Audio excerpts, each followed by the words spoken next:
Hi అండి. అందరికీ నమస్కారం.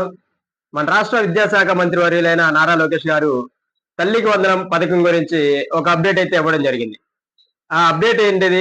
అదేవిధంగా తల్లికి వందనం పథకం గురించి 15,000 అమౌంట్ అనేది ఎప్పుడు పడతాయి?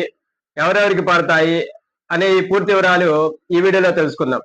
ముందుగా ఎవరైతే ఫస్ట్ టైం మన ఛానల్‌లో వీడియో చూస్తున్నారో తప్పకుండా సబ్స్క్రైబ్ చేసుకోండి. ఎందుకంటే మన ఛానల్‌లో ఓన్లీ ఇన్ఫర్మేటివ్ వీడియోస్ మాత్రమే పోస్ట్ చేయడం జరుగుతుంది. ఏదైనా గవర్నమెంట్ అప్డేట్స్ కానీ, జాబ్ రిలేటెడ్ నోటిఫికేషన్స్ అయినా, ఏదైనా temple videos, Amaravati capital updates, ఏదైనా యూజ్‌ఫుల్ ఇన్ఫర్మేషన్ పోస్ట్ చేయడం జరుగుతుంది మన ఛానల్‌లో. ఇక టాపిక్‌లో భాగంగా కూటమి ప్రభుత్వం 2024 ఎలక్షన్ మేనిఫెస్టోలో భాగంగా చదువుకునే ప్రతి పిల్లవాడికి 15,000 తల్లికి వందనం పథకం కింద జమ చేస్తామనేసి అయితే ఎలక్షన్ మేనిఫెస్టోలో హామీ ఇవ్వడం జరిగింది. అదే విధంగా అధికారంలోకి వచ్చిన కూటమి ప్రభుత్వం గత సంవత్సరం ప్రతి పిల్లవాడికి అంటే ఇంట్లో ఎంతమంది చదువుకునే పిల్లలు ఉంటే వారందరికీ కూడా 15,000 చొప్పున అయితే అమౌంట్ అయితే విడుదల చేయడం జరిగింది. అంటే 13,000 పిల్లవాడి తల్లి ఖాతాలోకి, 2,000 ఆ పిల్లవాడు చదువుతున్న స్కూల్ అకౌంట్‌లోకి అయితే అంటే స్కూల్ మెయింటెనెన్స్ కింద అయితే ఏయడం జరిగింది. అదే తరహాలో ఈ సంవత్సరం అంటే 2026 సంవత్సరానికి కూడా తల్లికి వందనం పథకం కింద అమౌంట్ అనేది విడుదల చేయడానికి సన్నాహాలు చేస్తున్నారు.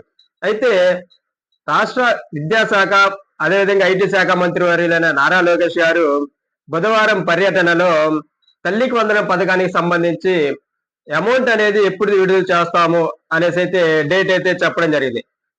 ఆ యొక్క తల్లికి వందనానికి పథకానికి సంబంధించిన డేట్ వచ్చేసరికి జూలై 15, 16, 17 ఈ 3 తేదీల్లో తల్లికి వందనం పథకానికి సంబంధించి అమౌంట్ అయితే విడుదల చేస్తాము.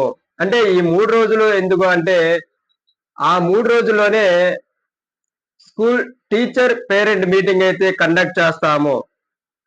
అదే విధంగా ఈ అమౌంట్ అనేది విడుదల చేస్తాము అనేసి అయితే చెప్పడం జరిగింది.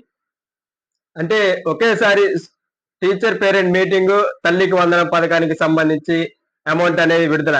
ఈ 2 కార్యక్రమాలైతే జూలై 15, 16, 17 ఈ 3 తారీఖులైతే రాష్ట్ర ప్రభుత్వం అమౌంట్ అనేది విడుదల చేయడానికి school teacher parent meeting conduct చేయడానికి సన్నాహాలు చేస్తుంది. ఇది తల్లికి వందనం పథకానికి సంబంధించి అప్డేట్. అయితే ఈ అమౌంట్ అనేది ఎవరికి పడతాయి? అంటే ముఖ్యంగా 75% అటెండెన్స్ అనేది గత సంవత్సరంలో ఎవరికైతే ఉంటుందో వారికి, అదేవిధంగా ఎన్పిసిఐ లింక్ అనేది ఎవరికైతే అవుతుందో వారికి, బ్యాంక్ అకౌంట్ వచ్చేసరికి ఆధార్ కార్డుకి లింక్ అయి ఉండాలి.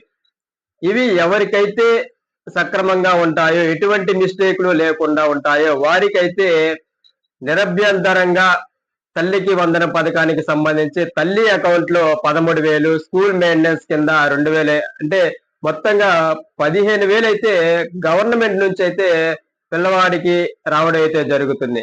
కాబట్టి ముందుగా ఎవరైతే ఇవన్నీ సక్రమంగా ఉన్నాయో, ఏదైనా మిస్టేక్ ఉంటే ముందుగానే స్టేటస్ అనేది చెక్ చేసుకోవాలి. స్టేటస్ అనేది చెక్ చేసుకోవడానికి కూడా మన డిస్క్రిప్షన్ లో లింక్ అనేది ఇవ్వడం జరుగుతుంది. అయితే ఈ డిస్క్రిప్షన్ ఇచ్చే లింక్ ద్వారా పిల్లవాడి ఆధార్ కార్డు లేదా తల్లి ఆధార్ కార్డుతో ఈ స్టేటస్ అనేది చెక్ చేసుకోవచ్చు. స్టేటస్ అనేది చెక్ చేసుకుంటే అక్కడ అన్ని సాటిస్ఫాక్షన్ అని రావాలి. ఆ సాటిస్ఫాక్షన్ అని వస్తే మీకు ఎటువంటి ఆటంకము లేకుండా మీకు 15,000 అంటే 13,000 అయితే పిల్లవాడి తల్లి అకౌంట్లు అయితే పడటం జరుగుతుంది. ఈ యొక్క అకౌంట్ అమౌంట్ వచ్చేసరికి 15, 16, 17 ఈ 3 తారీఖులు అయితే అమౌంట్ అనేది రిలీజ్ చేస్తారు.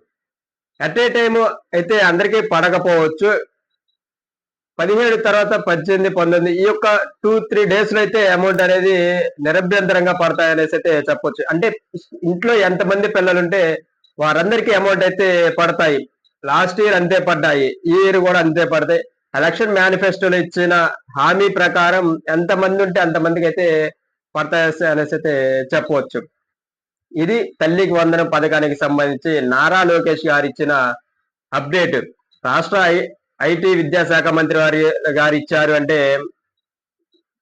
దీనికి సంబంధించి డేట్ అనేది ఇక మార్పులు చేర్పులు అయితే ఉండవని చెప్పవచ్చు. ఎందుకంటే మంత్రివర్యులే ఇచ్చారంటే దానికి ఇక తిరుగు ఉండదనే చెప్పవచ్చు. దీనికి సంబంధించి ఏమైనా డౌట్లు ఏమైనా ఉంటే కామెంట్ సెక్షన్ లో కామెంట్ చేయొచ్చు. నాకు తెలిసినంత వరకు మీ డౌట్లన్నీ క్లారిఫై చేయడానికి ప్రయత్నిస్తాను. ఓకే అండి. Thank you.